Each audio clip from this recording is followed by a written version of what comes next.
Hello everyone. In this video we will solve exercise 6.2 of chapter 6. Okay. देखिए हमने first जो previous exercise थी उसमें हमने लीनियर एंगल्स के बारे में पढ़ा, राइट। किसी भी लाइंस पे जो लीनियर एंगल होते हैं the sum of them is 180, right. Okay और हमने वर्टिकली ऑपोजिट एंगल्स हमें पता ही है। नाउ अगर दो पैरेलल लाइंस है, जैसे कि यहाँ पे लाइन एल और एम दोनों पैरेलल लाइंस है और लाइन पी है जो ट्रांसवर्सल है, तो इस केस में क्या होगा। देखिए इस केस में ये जो एंगल्स है एंगल 3 और 5, एंगल 3 और एंगल 5 है वो इंटीरियर एंगल्स है, और ये क्या है, ये जो ट्रांसवर्सल है P उसकी सेम साइड पे है, तो इनका सम क्या होगा, एंगल 3 और एंगल 5 का सम होगा 180. Okay the angles which are these are called co-interior angles, so the sum of co-interior angle is 180. तो ये चीज़ आपको याद रखनी है कि एंगल 3 और 5 वैसे ही 4 और 6 का सम भी 180 होगा। ओके और एक चीज़ आपको जो याद रखनी है वो ये है कि alternate interior angles are equal, जैसे कि ये 3 है, this 3 will be equal to 6, angle 3 will be equals to angle 6, this 3 will be equals to 6. alternate interior angle, जैसे कि ये जो लाइंस है तो ये एंगल और ये एंगल सेम होगा, ऑल्टरनेट है और एंगल के अंदर है, लाइंस के अंदर है। ओके वैसे ही ये एंगल और ये एंगल भी सेम होगा। तो आपको को इंटीरियर एंगल्स याद रखना है, को इंटीरियर एंगल्स और ऑल्टरनेट इंटीरियर एंगल्स। तो मेनली ये दो चीज़ें आपको याद रखनी है इस एक्सरसाइज को सॉल्व करने के लिए। Okay now going to the exercise, see this exercise 6.2. okay this diagram is given in the question. Now in figure find the values of x and y and then show that AB is parallel to CD. देखिए हमें यहाँ पे x और y की values find करनी, ये angle हमें 50 given है और ये हमें 130 गिवन है, और हमें एक और चीज़ शो करनी है कि ये दोनों लाइंस जो है वो पैरेलल लाइंस है। तो देखिए अब सिंपल डायग्राम को देख के ही आप सॉल्व कर सकते हैं। देखिए ये एक लाइन है, राइट, ये ट्रांसवर्सल है तो क्या हुआ है तो लाइन, सो इन एंगल x और 50 का सम 180 होगा, राइट, उससे हमें एंगल x मिल जाएगा। अगेन एंगल x और एंगल y क्या है, ऑल्टरनेट इंटीरियर एंगल्स, तो हमें एंगल y भी मिल जाएगा, राइट। अब देख लीजिए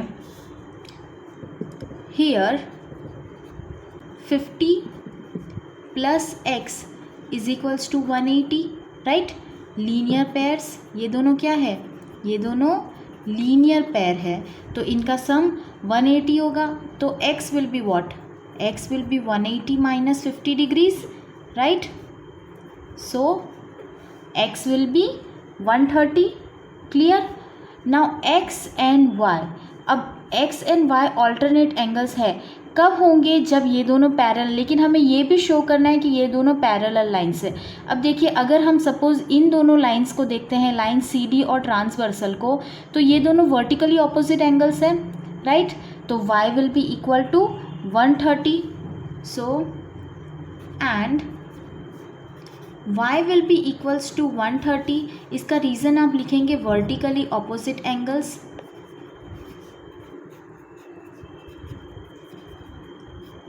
राइट, तो ये दोनों चीज़ें हो गई। अब देखिए हमने क्या शो कर दिया, हमने ये शो कर दिया है कि x और y दोनों इक्वल है, तो x और y क्या है, ऑल्टरनेट इंटीरियर एंगल्स है। Since x is equals to y, alternate interior angles for lines AB and CD are equal. alternate interior angle दो लाइन के कब इक्वल होंगे, जब वो दोनों पैरेलल होगी, therefore AB is parallel to CD.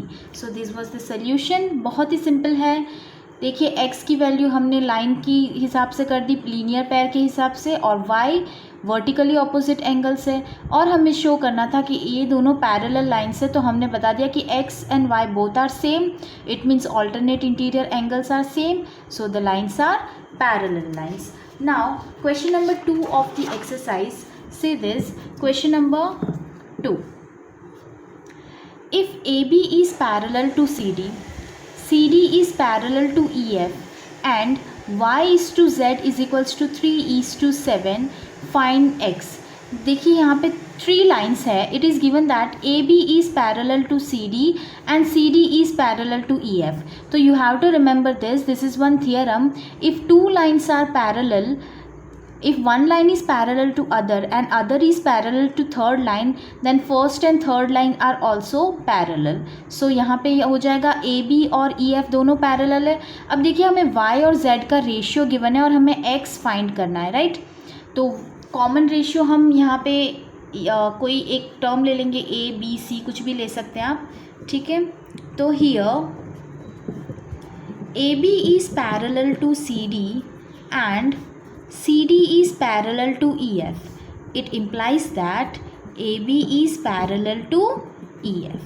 ये चीज़ तो पहली चीज़ हो गई.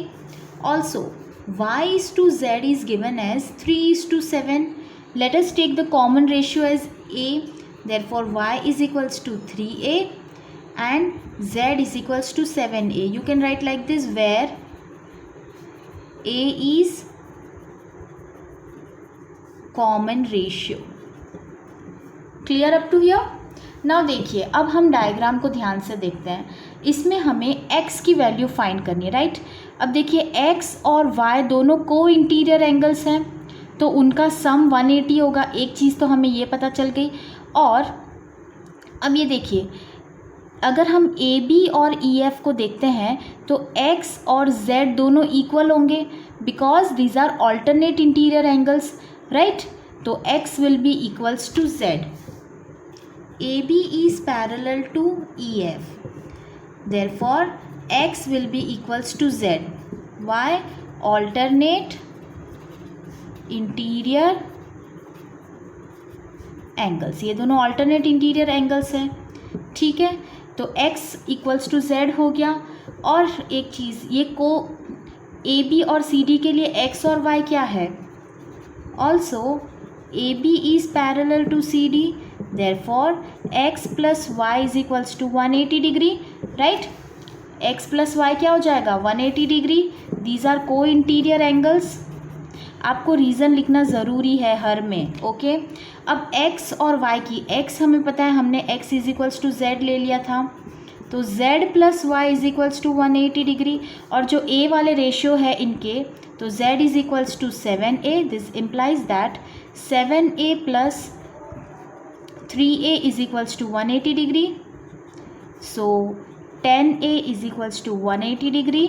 This implies that a is equals to 18 degree, right. अब a 18 हो गया, लेकिन हमें तो x फाइंड करना था. तो x कितना होगा? x is equals to z which is equals to 7a. तो 7 into 18 डिग्री इज़ 126 डिग्री. तो ये तो हो गई x की वैल्यू. अब z की वैल्यू भी 126 है, तो बच गया y, तो हम वो भी फाइंड कर लेते हैं. y is equals to 3a which is 3 into 18 degree which is 54 degree, okay. So this was the solution. Now question number 3 of the exercise. Coming to question number 3, see this. If AB is parallel to CD and EF is perpendicular to CD. देखिए ये diagram given है. AB और CD दोनों parallel lines है और EF perpendicular, तो ये 90 degree है, right. And angle GED, this whole angle is given. ये होल एंगल गिवन है हमें 126 डिग्रीज, राइट. Find AGE. एक तो हमें ये एंगल फाइंड करना है, राइट. तो ये एंगल कैसे फाइंड करेंगे? देखिए आप ध्यान से देखिए, ये पूरा 126 है और ये इतना सा 90 है, तो ये कितना होगा? 126 माइनस 90, राइट। 126 माइनस 90 हमारा ये एंगल छोटा वाला आ जाएगा, और ये दोनों पैरेलल लाइंस है और ये एक ट्रांसवर्सल है, तो इससे तो हमें ये एंगल मिल गया। लेकिन देखिए ये एंगल और ये एंगल दोनों सेम होंगे तो AGE कितना होगा, पूरा 126 होगा, राइट।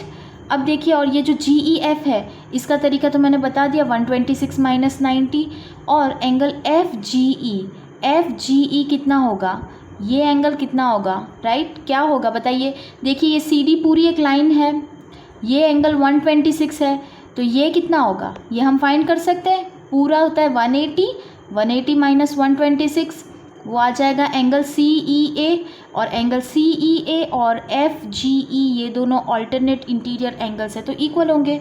तो देखिए डायग्राम में मैंने आपको समझा दिया, और अगर नहीं समझ में आया तो हम सॉल्यूशन देख लेते हैं इसका, राइट। सबसे पहले हम फाइंड करेंगे एंगल AGE मतलब ये वाला एंगल। अब देखिए angle AGE and angle GED, these are equal angles. Why? These are alternate interior angles. इसका रीज़न हम लिख सकते हैं alternate interior angles, right? तो therefore angle AGE is equals to 126 degree. तो हमें जो फर्स्ट फाइंड करना था वो तो हो गया। नाउ GEF यानी कि ये छोटा वाला पोर्शन हमें फाइंड करना है, right. See this angle GED, ये पूरे एंगल को हम क्या लिख सकते हैं, GEF plus FED, angle GEF plus angle FED लिख सकते हैं, राइट। और GED टोटल कितना है 126 degree is equals to GEF जो हमें फाइंड करना है, और ये कितना है FED कितना है 90, तो हमें इससे GEF मिल जाएगा। Therefore angle GEF is equals to 126 degree minus 90 degree which is 36 degrees. Understood this. तो हमें जो दूसरी चीज़ ढूंढनी थी वो भी हमें मिल गई है। Now coming to third one, FGE यानी कि ये सिर्फ इतना। अब this will be equals to this, right. तो इसके लिए हम वही ले लेंगे, CD is a line, here CD is a line, right. CD line है तो क्या हो जाएगा, लाइन की प्रॉपर्टी फॉलो करेगा। Therefore angle CEG plus angle GEF plus angle FED will be equals to 180। Line के ऊपर ये जितने भी एंगल्स हैं उन सब का सम 180 होगा। देयरफॉर एंगल CEG प्लस ये होल एंगल कितना है 126, इन दोनों का सम कितना है 126। आप चाहो तो 36 प्लस 90 भी देखिए, अगर हम ऐसे ही करें तो हम इसको ऐसे लिख सकते हैं 36 plus 90 is equals to 180 degree. Therefore angle CEG will be equals to 180 degree minus 126 degree, right. So minus कर लेंगे हम which is 0, so which is 54 degree. तो ये जो एंगल CEG है ये हमें मिल गया है 54, CEG 54 है, और CEG और FGE जो हमें फाइंड करना है वो दोनों इक्वल है। एंगल FGE हमें फाइंड करना था, वो और angle CEG will be equal. क्यों? Because these are alternate interior angles. Therefore angle FGE is equals to 54 degree. Easy. So this is the solution of question number 3.